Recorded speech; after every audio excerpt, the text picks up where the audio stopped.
No. rolling. Everyone's phone off, please. So one of the questions that we didn't get to, just in terms of process, which I think is interesting, because it's Gary Shandling's show was your first time as showrunner. Yeah. So just talk about sort of the leap from being a writer on a staff at SNL, and obviously you developed some pilots, to now suddenly having this other layer of responsibility, and sort of how that transition felt for you. It was, I welcomed the role. I wanted to be Lauren of my show. At first, when I was green at it, I wasn't really good. I was a good writer, and I got along with everybody on the cast, and I had their respect. But Gary was the star of the show. It's Gary Shandling's show. He played a guy named Gary Shandling, which happened to be his name.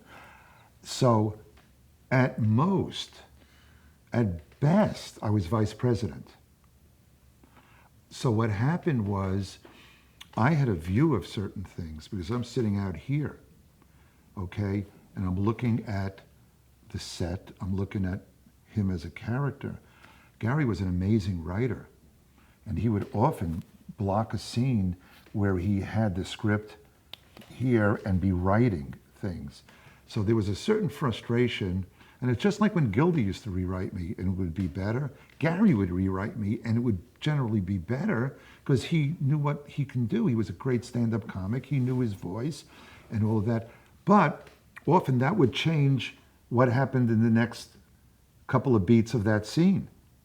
You know, if you pick up the person who fell down, that's one thing. But if you walk over that person, that's going to affect the rest of the scene and maybe the show. So my inability at the beginning to accept or to learn my role vis-a-vis Gary was very, very tenuous. I wanted the respect of the staff, but I could tell that they knew that, you know, well, Alan can say whatever he wants, but ultimately Gary's going to have veto power. So that was, my hands were tied to a great extent. And Gary and I had fights about this. It wasn't power struggle, okay, because ultimately the show was better for him doing that. I said, but if I'm going to have any say here, and if I'm going to, I said, Gary, I'm watching the show from out here. All right, I'm looking at you as a human being and how you should behave. You're doing it as somebody who's inside themselves. You've got to give me my time of day over here and at least defer and try it. So I got better at that. I got better at the whole lexicon of how to talk to him, you know, and whatever. But that took a little bit of doing. It's always weird.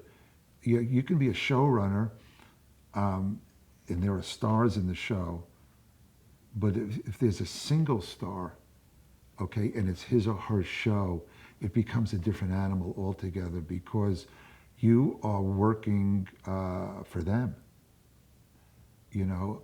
So in that way, it could never really be an equal partnership. It's not really equal because we were both writers, we were both producers, but I wasn't an actor.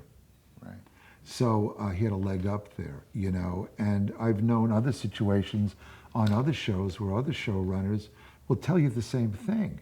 You are subjected to the temperament and the vagaries of whoever your star is. Now, even just in terms of sort of division of labor, I mean, the thing that I know from producing television is you can't be in all places at all times, and you know, you've got to run the writing staff, there's elements of production, there's casting, there's cuts, all, you know, on many shows, all of those things are happening all at the same time. Was there any aspect where Gary sort of went like, Alan, you know what, you run the casting, you've got a great eye for talent, I don't need to be in there? Yeah, sure, we got to that point where I gained his trust. But what you said about division of labor is fascinating because You're always working on 3 shows. You're producing this week's show, you're in post for last week's show, and you're developing next week's show. So there's a concurrence there. Right. All right, and you're right, you can only be in one room in one place at the same time, and you can go back and forth, but if you have a support, you've got to be able to defer.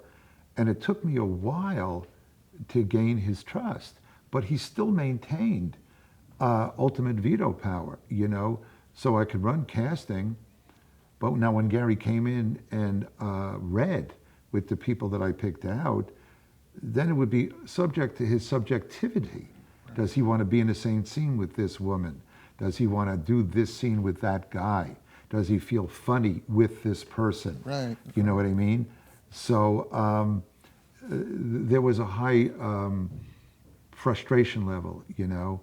The writers to this day, and I just named a bunch of them, when we tell Gary stories, it's often us late at night with a pizza box and 1 o'clock in the morning, or waiting around all day for the Gary to get done with blocking, because he would come up because he changed the scene.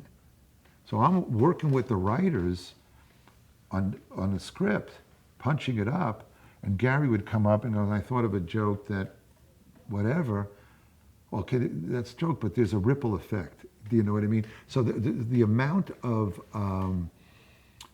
time spent fool's errands was great. Mm. But as maddening as that was, it was better for it.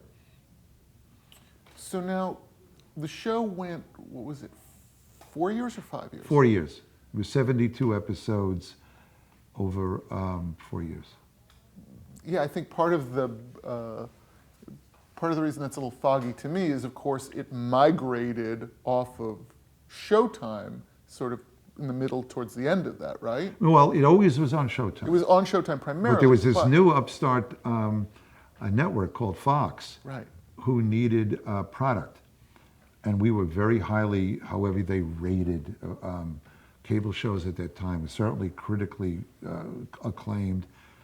And Gary and I were frustrated that nobody was seeing, you know, the show here in New York City. The first year of the show, they didn't get Showtime.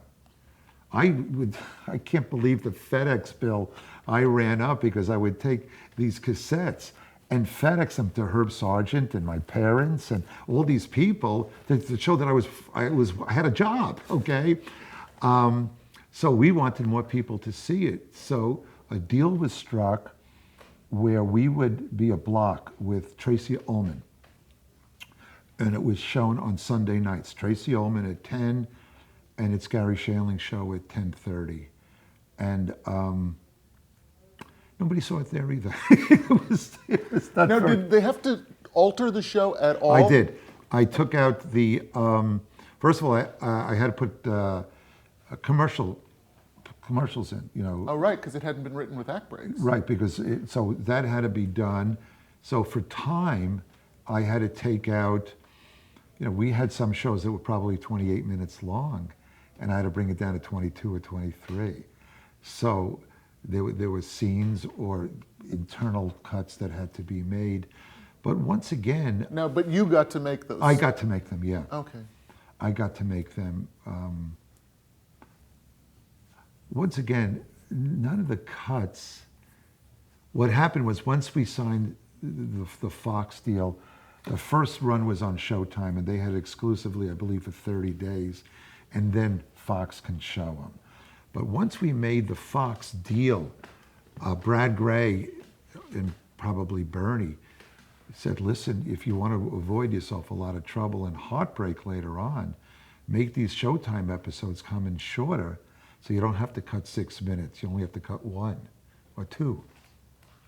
So... Oh, because there wasn't sort of a minimum length requirement for Showtime?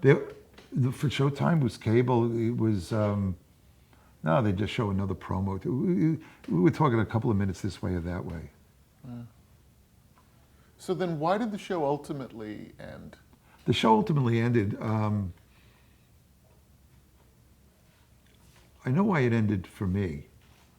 It ended for me because I was getting bored. I was Gary wanted this to be a very personal show, and he was a single guy who lived alone, and we were running out of stories. So for the last year of the show, I insisted that he get married, just so there could be more storylines and still keep the sensibility of it. It's something that I think intellectually he thought was the right idea, but he just didn't feel comfortable with it. I now had 3 children. I was the commissioner of our son's Little League. There were other things happening that I wanted to write about. There was stuff, and he and I weren't talking. Oh. Which I don't think led to the demise of the show, but it didn't make it, the prospect of coming back again, pleasant, you know. He and I, we had just had it with each other. He resented that I was sniffing around and looking elsewhere. I resented that he would call me on a Sunday morning and say, after watching a show, you know, a cut that I did, he goes, why is that a 2-shot? You know what I mean? Or I would resent that he resented that I took the kids to Disneyland and didn't break stories with him on a Sunday afternoon. So there was inevitability about where we were and that it stopped working. We weren't talking, and we had a home in New Jersey and in LA, and we used to go home to Jersey over the summers. We were the only people I know who flew to Jersey to summer, okay? But we would, when we were in our home in Jersey, the kids went to camps on the East Coast. Robin read in the paper that Gary was appearing in Atlantic City. And she called whatever hotel, got him on the phone, and said, now listen, I'm bringing Alan down. I'm putting the 2 of you in a room, and you're not coming out until you're friends again. We've been through too much together, and that's exactly what happened. So we went down to Atlantic City, and we had our talk. But still, you know, Gary was quirky, and most of his relationships crashed and burned once they were over, whether it was women or Brad Gray. But there was something about Gary that I loved, and I wanted to keep him in my life, and so I was pursuant of him. I chased him, not a lot, but I wouldn't let him get away. And then when he created It's Gary with the Larry Sanders Show, I was doing a movie with Rob Reiner, and I was the biggest fan of Larry Sanders, and I was just a fan of his genius. I just thought, and then we reconnected. We worked on something a number of years later. He would call me all the time when he was hosting like the Grammys or the Emmys, and I'd give him jokes, you know, just to keep the relationship sort of alive. And I always had this pipe dream that we would find each other again creatively. And he hosted the Emmys one year and asked me if I wanted to be head writer. And I said, sure. And the reason I said sure was hoping that we can rekindle something, that this would be, all right, somebody else's turf, but let's find each other Personally, again. professionally? Both. Both. Maybe we can create something together again. Let's make each other laugh again. Let's want to be with each other again. And we hired some of our old writers from the Shandling Show, Gamble and Pross, and Judd Apatow came on board. This great writer named Beth Armagida. She, Steve Martin recommended her to us. And it didn't work with me and Gary. It worked for a few days, and then it got weird, and there was no enmity, but it was over, you know. And as far as our friendship was concerned, I still wanted to, I was a pain in the ass. And then ultimately we had dinner, and I was out in LA, and I wanted to get a hold of him, wanted to have dinner with him. to discuss It's Gary Shandling's show possibly being syndicated, because everything's being syndicated all over these thousands of digital outlets. And we couldn't get together this weekend, this particular weekend, and I was going home on Sunday. So he called me up, he said, do me a favor, he said, call me Thursday, and we'll talk about everything. He died Thursday. I flew back and he died on Sunday. I flew back Sunday, he died on Thursday. Now he really went to an extreme, not wanting to talk to me, you know what I mean? You talk about trying to avoid somebody. I'm just saying, between Gilda and Gary, it seems like you are taking, when people die, very personally. Personally, everybody I work with is dead. Just think about it, you know. And that was that, you know. And then Judd Apatow asked me if I wanted to speak at his memorial, which I did, and also was in his documentary, which I saw, which is great. And there's something about Shandling that transcends. He was such a pain in the ass, and he was incredibly difficult. Very, very weird in some ways. But there was something spiritual about him. And the memorial, and this, when you see this documentary, there's something almost religious about it. Gary was into crystals before anybody else was. He had a cabin in Big Bear where he used to go and meditate. This was long before anybody did any of this. And he was an active or devout Buddhist at the time of his death. So he had reached a peace with himself. And you talk about writing process. There's footage of him talking about writing from the core. And the feeling that I got, that all of us got at the memorial after seeing all this footage, and whatever comes after this, Gary was ready for it, you know. Now, there's one other story that's related to Gary, and then we're going to get into process. Obviously, I know this story, but I'd love to have it for, you know, for this, which is you did make one very key contribution to his next show. Do you want to tell the Jeffrey Tambor story? Well, yeah. What happened was I got a deal at Castle Rock. After It's Gary Shandling's show, I made the one mistake in my TV career that I regret to this day. And it's not because it wasn't successful, it was because I did it for the wrong reasons. Bernie Brillstein called me and told me that CBS was looking for a TV show starring Farrah Fawcett and Ryan O'Neal. And I was hot off of the Shandling show, and they wanted me to create it, and I didn't want to. I didn't think that these two people were funny. I saw no chemistry. They lived together, for God's sake, or were married or whatever. And previous to this, I had turned down running Bill Cosby's show, Roseanne show, and they became mega hits. Now, that doesn't mean they would have had the same success if I was there. Maybe they wouldn't have. I just don't know. But I didn't want to take the chance. And I'd go, oh, fuck, you know. And I'd wake up in the middle of the night, and Robin would say to me, you don't want to do this, do you? I ended up doing it. And I hired this great writing staff. There must have been 12, 13 Emmys in the writer's room, and a bunch of Tonys in the supporting cast. But it was one of those situations where the only reason a show existed was because of these two actors, and the only reason that it failed was because of these two actors. All right, so that was a nightmare. It was short-lived.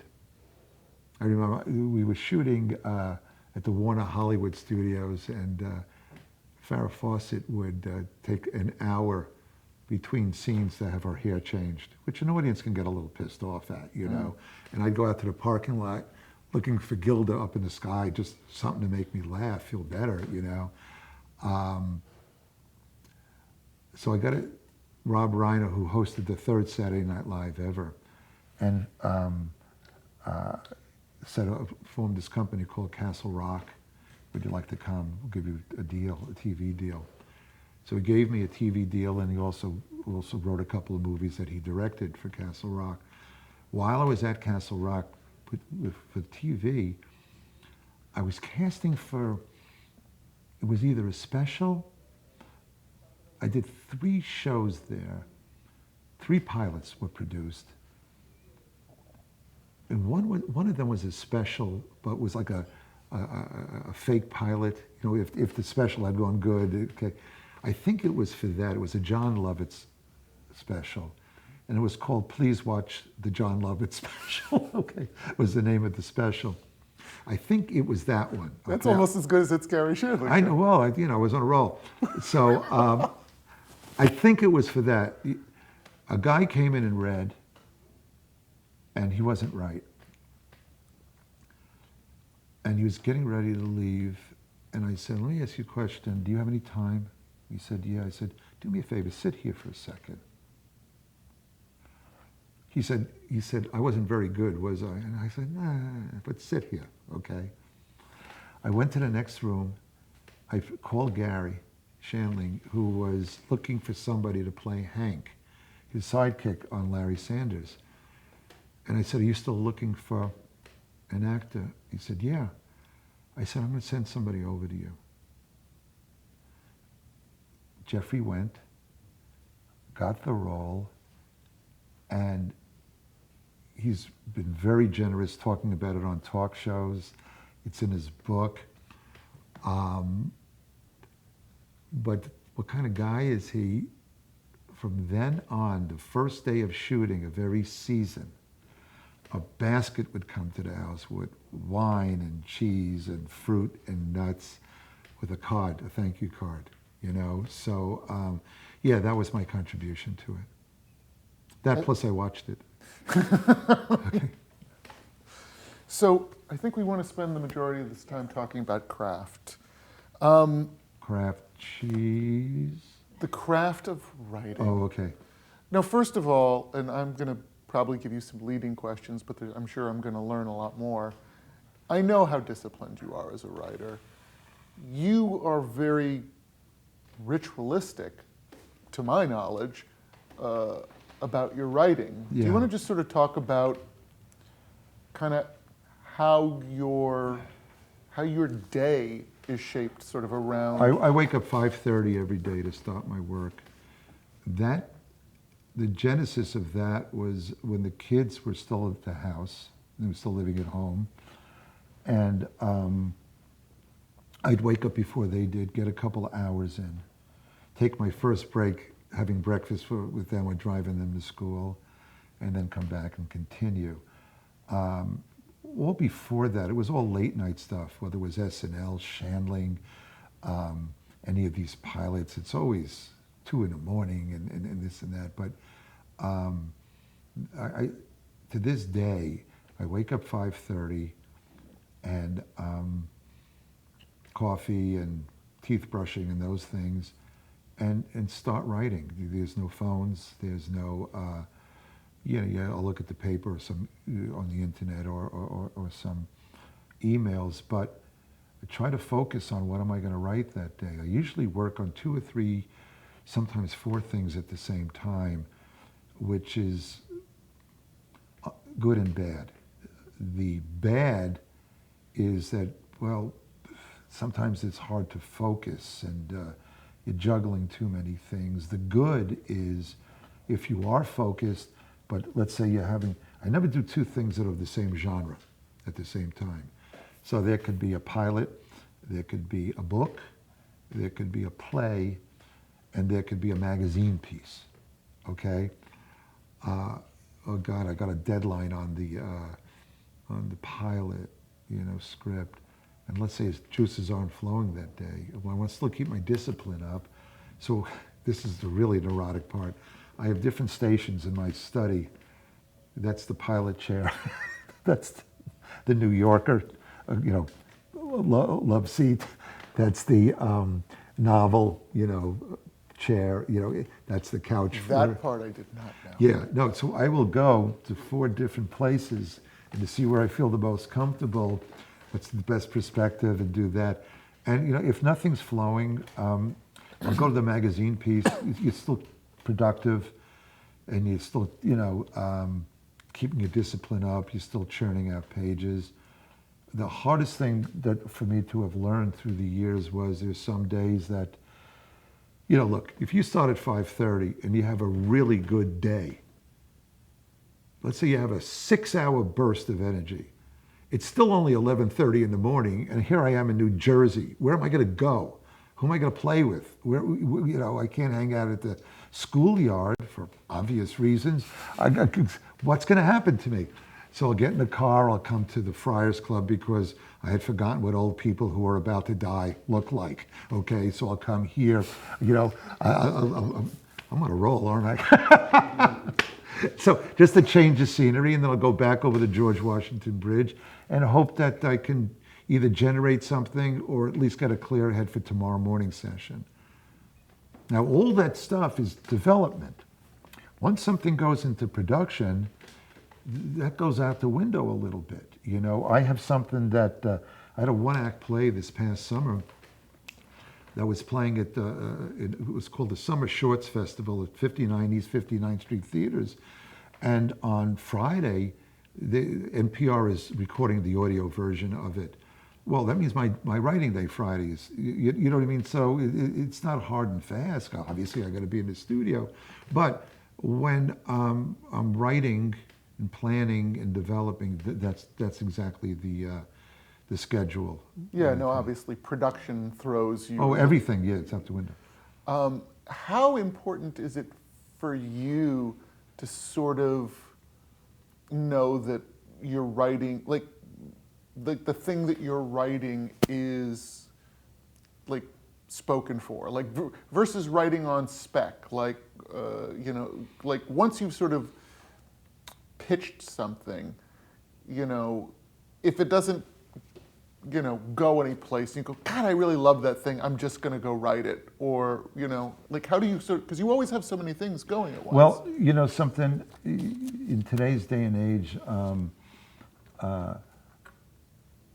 if, you get hot and you get cold and, in terms of people who buy you, and if you have an idea that you really like and you believe in, and if for whatever reason it's not bought, but you believe in it, you go, I'll show those bastards, and you write it on spec. I have something that Billy Crystal and I are trying to sell right now. It's a limited series based on a novel I had called The Other Shulman. And we right now are 0 for 8 in the places that and Billy and I would produce it, and Billy would direct the first couple. We're 0 for 8. And now there's going to be a second tier. Sony TV optioned it, and we're going out. Now, if we can't place this anywhere, I've been thinking about, let me write a few of these episodes, and because I believe in it. Books, I wrote a children's book years ago. This is interesting because it also translates to TV and movies, things that are speculative as opposed to things that are commissioned to be written. But I had written a children's book called Our Tree Named Steve. And I wrote the story, and I did the illustrations in it. Not that I'm an illustrator, but to show a prospective buyer how this book could look, give an idea, okay? And I went to Kinko's and I made a book out of it, with the binder thing and whatever. I sent it to my agent, my book agent. Very, very, very powerful agent, all right? And everybody takes her calls, and to be represented by her was a big deal. And she had sold a couple of other books of mine. I sent it to her, and she leaves a message on the machine. And she goes, Alan, we got a problem. It's called The Giving Tree. And I call her up and I go, this is not like The Giving Tree. The Giving Tree is a great book. It's a classic. I'm a huge fan of Shel Silverstein. But it's the taking kid. The tree gets nothing out of it. The tree is a stump at the end. My story is a symbiotic relationship between people who save the tree's life by preventing it from being cut down, and what he gave the family back for years afterwards. It's symbiotic. She sent it. It got rejected. She sent me the rejection letter, and at the bottom it said something nasty like "told you." It was awful. It was awful. I took the book away from her, found another agent who loved the book, said, send me 12 copies. So I went back to Kinko's, right? Sent 12 copies. And she, not only did she sell it, it's the second biggest selling book that I have, To Bunny Bunny. It's in 9 languages, it's in Braille, there's been like 11 reprints of it. My kid loves it. Your kid loves it. So what I'm saying is, if you believe in something and if you got the time, and it's a little bit of arrogance, look what Carl Reiner did. Go all the way back to the Dick Van Dyke Show. He did a pilot called Head of the Family, okay? And where he was the Dick Van Dyke character, and Morty Gunty was the Buddy Sorrell character, and Barbara Britton was the Mary Tyler Moore character, and I can't remember who played the Sally Rogers character, okay? CBS rejected it. And Carl Reiner believed in it. He went to Fire Island and he wrote a whole shitload of episodes, and they redid the pilot, they recast it, and it became the Dick Van Dyke Show. He believed in it, So, I mean, it should be a lesson to you kids out there. Are you pointing at me or the camera? Oh, there. Those kids. That's hilarious. I've been talking to you the whole time. I thought you were the camera. Can we start over? Because my eye line, okay. So now I want to talk a little bit about pitching. Yeah. Because I've also had the great privilege of going through the pitch process with you. And, well, first of all, what was the first show that you would have gone out and pitched? You had other pilots, you said, before Shantling, right? Yeah. Well, what a good question. There was a Big Shots in America. Oh, right. It was the first pilot that was produced, but I think by the time they asked me to write it, it was already sold and they got me as the writer. So the first time I had pitched, there was a pilot script that I had sold. It was, CBS wanted to do a series based on the old play Charlie's Aunt. Oh my God, sure. And just like Tootsie before Tootsie. It was Tootsie before Tootsie, and I know I had to go to LA, and I believe I had to pitch that. So now, this is a million years ago. Talk about preparing for that pitch and sort of, look, I mean, there's a certain part of you that's obviously a performer, so talk about sort of the writing versus the performance part of pitching. I would much prefer to perform the pitch, personally, because you can play the room. A pitch usually has 2 or 3 executives in it.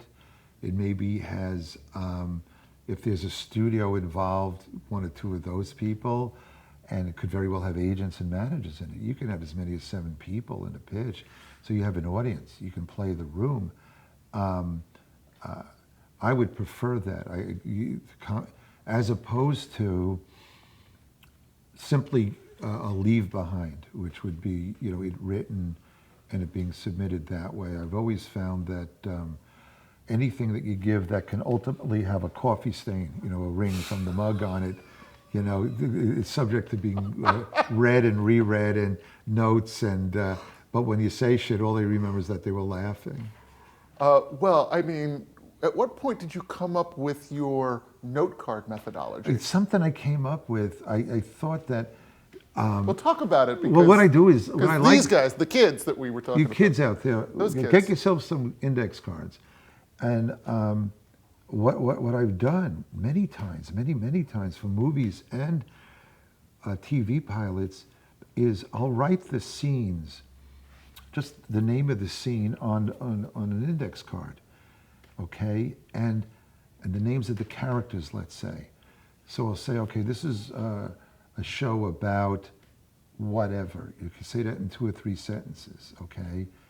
And then, okay, the star of the show is our main character is, and put down his card and say he's a guy who's 38 years old and he went to Brooklyn College and now he's a jeweler on 47th Street. He's married to, put down her card. They met in college, third card, okay? And then you have your cast and maybe a couple of ancillary characters. And you go, all right, he doesn't get along with her because she calls, all right, so if you take the Dick Van Dyke Show and if you were to do that, okay, all right, it's a show about a man who's the head comedy writer for a popular variety show, all right? His name is Rob Petrie. He's 35 years old, and he's married to Laura, and they have a kid who's very quirky and puts up with his idiosyncrasies, and they have a kid named Richie. That's the family, okay? And he goes to work every day, and who does he see at work every day? He sees Buddy Sorrell, put his card down, who's an old-time jokester, and he knows every joke in the book, and he gets along really good with his writing partner, Sally Rogers, who's older, is not married, does a lot of jokes about being single, okay? And they all make fun of the producer, Mel Cooley, especially Buddy does with him, and he makes bold jokes, blah, blah, blah, blah, blah, blah. So now you got your characters, and they all work for a man named Alan Brady. Put down his card, egomaniac, can change his mind in a second. He's prone to tantrums. Here's your cast. So now here's a typical episode. But what that does, and you should just sort of talk about your philosophy behind that, but being the guy on the other side of the desk, is it gives the person to whom you're pitching a visual to lock in, and it's like, oh, okay, I don't have to keep track of these people because I got them in front of me. they got to, yeah, everyone's and right. There's something graphic and linear about it. I prefer doing this because I'm mindful of who's in the room. You hear a lot of pitches, and to hear, if I'm going to throw 7 characters at them,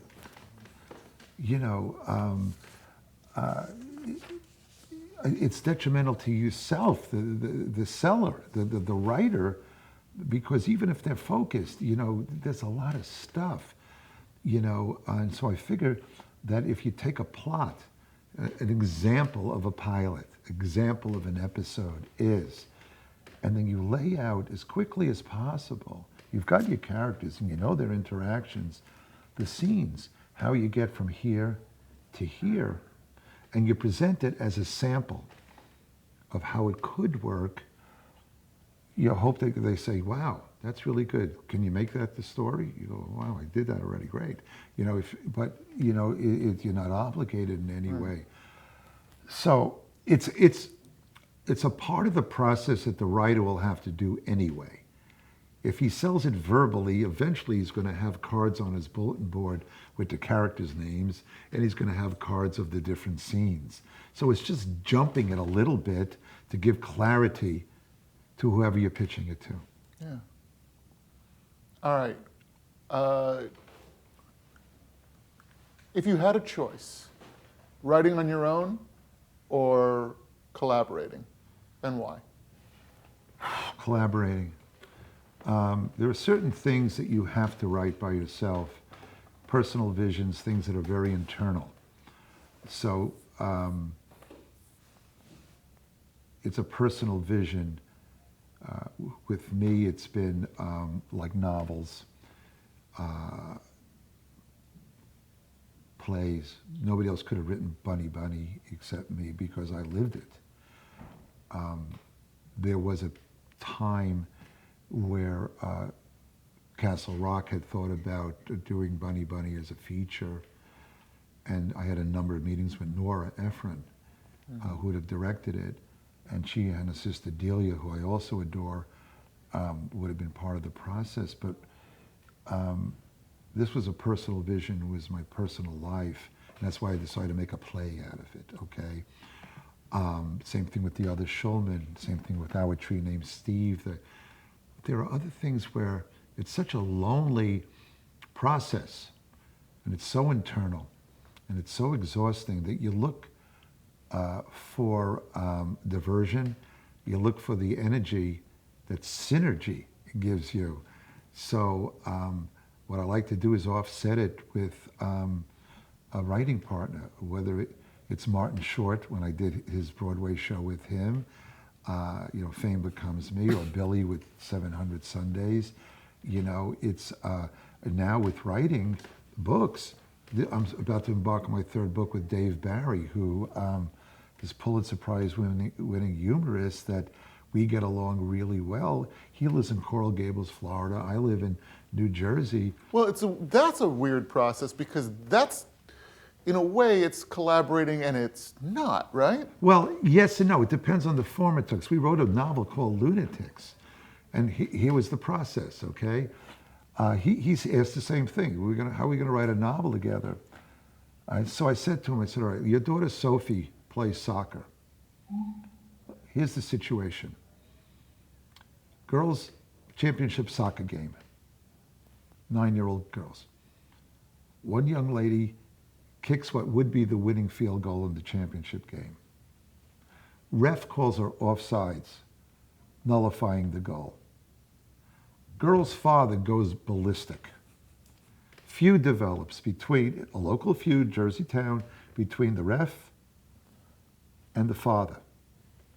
Starts off as a local feud, and let's see how it escalates. Who knows, maybe by the end of the book there's a new pope. Let's see where it goes, okay? I wrote the part of the ref. I sent it to him, and I made the ref very straight-laced and a good citizen and orderly and whatever, who owned a pet store. And I had no idea what Dave was going to write back. He sent back the other character, the most bawdy and vile and rambunctious character, and with this blowhard. And I said, oh, all right, now I had something to react to. So then we advanced the plot like that. So we were writing together, but it was a ping pong kind of thing. He and I just wrote a parody of the Haggadah with a guy named Adam Mansbach. And if you don't know the name Adam Mansbach, you might know a children's book he wrote a couple of years ago that sold a gazillion copies called Go to Fuck to Sleep, which is hilarious. And the three of us wrote this. Do you know that book? Okay. Adam Mansbach wrote it, so the three of us wrote a parody of we wanted to write together. So Adam said, let's do the Haggadah. And so we ordered one from Amazon, and then we just divided up chapters, and we just started emailing it around, and before you know it, we had 100 pages, and we sold it. That was fun. It was a diversion away from one of the solitary thing that I was working on. So there's a social aspect to the collaboration. There's the 1 and 1 equal 3. It's going for a walk together, or fuck this, let's go to a movie. It's something, it's another person. But the things that have to be written by itself, you write them by yourself because you go, all right, this is so internal. I can't explain this. I got to go really deep into myself over here to get into this character, and that's solitary. All right, since this is for the Writers Guild, I want to make sure that we ask this question. In 2010, you received the Lifetime Achievement Award from the Writers Guild of America East. Want to talk about what that award meant to you? It meant, I had a great duplicity about that award. I mean, I was honored, obviously. I was very proud, and I am very, very proud of it. I thought it was premature. I thought there was more stuff that I wanted to do, and I have been doing since. So this in no way is me not being grateful, and I'm incredibly appreciative and amazingly proud. But there's so much more that I'm doing and want to do that if I'd gotten it a few years later, it would have been okay too, you know. But I wear it like a badge. The two things I wear like a badge, three things. That, the Thurber Prize that I got for the book The Other Schulman. And I went to the University of Buffalo somewhere around that same year. Maybe it was 2009, maybe it was the year before. The State University of New York gave me an honorary PhD. Now, that I'm really proud of. It was ironic because I accepted it at their graduation, their commencement ceremony, and it's 6,500 people in the hockey arena. And I went to school there in the late 60s, early 70s, which was the war years, the Revolutionary War years on campus. And I noted the irony of receiving an honorary doctorate from a school I tried to burn down 35 years before. I think they forgive you. Well, yeah, and, You know, time heals all wounds. but they gave it to me at the same ceremony with a guy who is 92 years old and won a Nobel Prize in chemistry. So he spoke first, and then I get up there, and I applauded the university for its diversity to have a Nobel Prize winner and a big Jew, comedy writer from New York on the same stage getting the same, sort of, degree. Level of recognition. Yeah. And I said, but when you come down to it, it's not that odd because me and Professor Dr. So-and-so actually have a lot in common. He figured out a way to split the atom. I have a son named Adam. He works with crystals. I write for Billy Crystal. He won a Nobel Prize in chemistry. And we live about a mile from the drugstore. so I could see how we were together. But but the Writers Guild thing, God, am I proud of that. I just want to add more things to it. I just don't want, years from now somebody saying, who was that? Why did he get it? Well, you're never going to stop, though. I don't plan on it, no. Yeah, I am both fascinated, amazed at your determination, your tenacity, your work ethic. I mean, it seems like you are the most consistently prolific writer I know. Well, I thank you. I take that as high praise. Maybe, if I had saved more money, I wouldn't be this driven. No, I'm just kidding. I'm of the school where I think that writers are born, that they're not made, and you got to write, I know that sounds lofty and maybe like a purist, but I look at my heroes. I look at Carl Reiner, who's 94 and still writing books. Yeah. And Buck Henry is well into his 80s, and he's infirmed, and he's writing his autobiography, Larry Gelbart wrote up until the time he died. So, I'm of that school. Well, I thank you for letting us attend your school today. Well, thank you for coming to my school. We'll keep going. Just break really quick. Okay.